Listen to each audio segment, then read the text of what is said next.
Howdy folks, it's me again, your Chief Edulancy. This segment is about storytelling time. Way back 1998, I enrolled in an electrical engineering course as my first year as college student.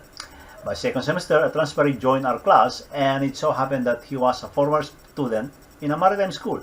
Well, to cut it short, the usual talkies and chit-chat came out, and we learned from him about the maritime industry, to which I wasn't well aware about.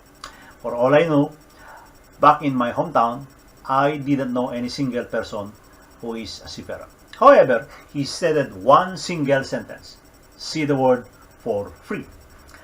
This reverberated in my mind, and by the end of the second semester, I took the entrance exam to one of the premier maritime institutions, and only to find out that I had to start as first year again. Fortunately, I was accepted and became officially enrolled by 1989. Our curriculum that time is to start with 1 year in the academy.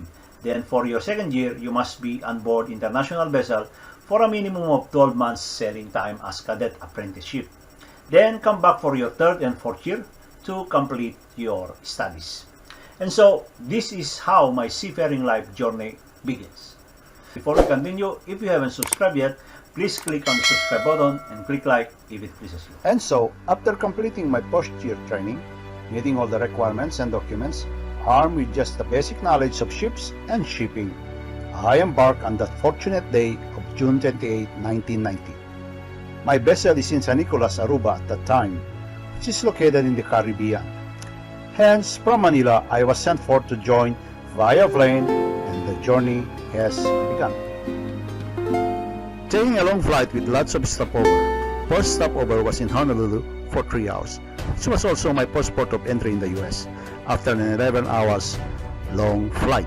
Connecting flights from Honolulu to Los Angeles for about 6 hours, and yes, I missed my connecting flight to New York. Not my fault though. The plane had a delayed arrival from Hawaii, so they had to book me a new one to catch up my original flight.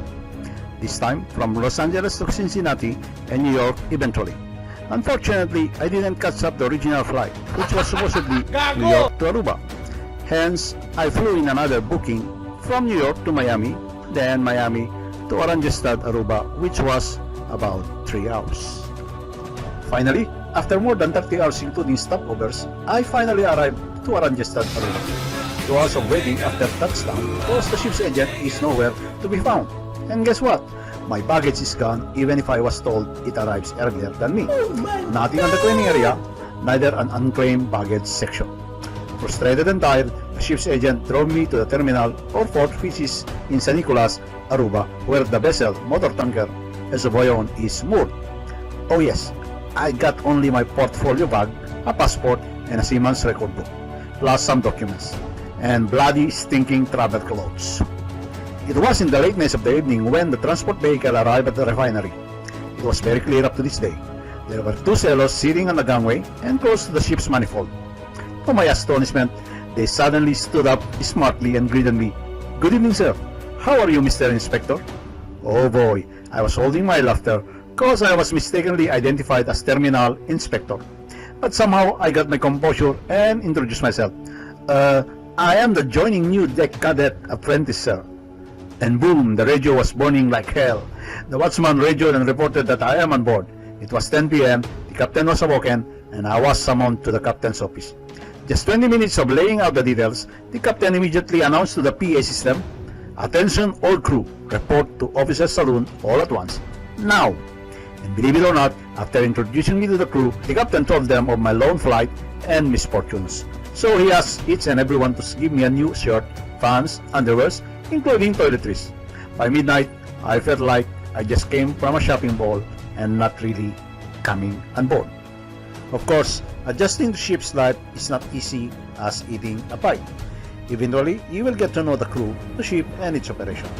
Hence, on the very next day at noon, the vessel has completed loading cargo. Our next port of call or discharging port is in the port of Bayonne, New Jersey. What a coincidence!